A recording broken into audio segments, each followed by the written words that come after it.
Hi friends, this is Amar, మీ local bike రైడర్ని. ఇది మా ఊర్లోని వెంకటేశ్వర స్వామి టెంపుల్లో జరిగిన వైకుంఠ ఏకాదశి యొక్క ఉత్సవాల యొక్క వీడియో. ఇది గత సంవత్సరం జరిగిన వీడియో, కానీ ఇప్పుడు అప్లోడ్ చేస్తూ ఉన్నాను. అప్పుడు ఎందుకంటే నాకు యూట్యూబ్ ఛానల్ లేదు కాబట్టి నేను అప్లోడ్ చేయలేదు. ఆ రోజు మా ఊర్లో అయితే చాలా డెకరేషన్ అయితే చాలా బాగా చేశారు. క్రౌడ్ కూడా చాలా ఎక్కువ ఉంది. మేము స్పెషల్ ఎంట్రీ దర్శనంలో వెళ్ళామన్నమాట. అందుకే కొంచెం దర్శనం అయితే తొందరగా అయింది. ఇక్కడ నా పాప వెళ్తా ఉంది చూడండి, ఎలా అలర్ట్ చేస్తుంటుందో. ఇక్కడ ఉన్న విగ్రహాలు అనమాట ఇవి. ఇది వైకుంఠ ద్వారం అనమాట వెంకటేశ్వర స్వామి టెంపుల్కి. ఇది ఓన్లీ వైకుంఠ ఏకాదశి రోజు మాత్రమే ఓపెన్ చేస్తారు. మనం తిరుపతికి వెళ్ళలేకుండానే ఎక్కడైనా వైకుంఠ ఏకాదశి రోజు ఇలా టెంపుల్ యొక్క ద్వారం నుంచి వెళ్ళినా కూడా మనకు పుణ్యం వస్తుంది.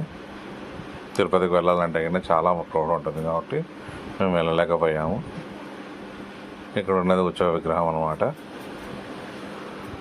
ఇంకా లోపల గుడిలో అయితే కింద ఉంది, కానీ నేను గుడిలో కూడా వీడియో చూశాను. చూసి ఎంజాయ్ చేయండి. Okay friends, bye. నా కూతురు చూడండి ఎలా మొక్కుతా ఉందో.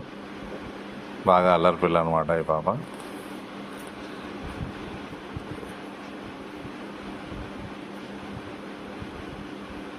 Okay friends, bye. Please like, share and subscribe my channel. ఎందుకంటే ఈ వీడియోలో మాట్లాడడానికి అయితే ఏం లేదు, అందుకే నేనేం మాట్లాడలేకపోతున్నాను. ఈ వీడియోని చూసి ఎంజాయ్ చేయండి మీరు. ఎందుకంటే టెంపుల్లో వీడియో కాబట్టి మనం పెద్దగా మాట్లాడడానికి ఏముండదు. ఇక్కడ నా కూతురు చూడండి ఎలా అలా చేస్తుంది. ఎక్కడ ఉన్నా కూడా పూలు ఉంటే చాలన్నమాట. ఆ పూలతో కాలక్షేపం బాగా చేస్తుంది. ఎలా మొక్కుతుంది చూడండి, ఎలా నవ్వుతుందో చూడండి. వీడియో తీస్తున్నా అని చెప్పేసి మళ్ళీ తల వంచుకొని పక్కకి వెళ్తుంది అనమాట. Okay friends, bye. Please like, share my channel.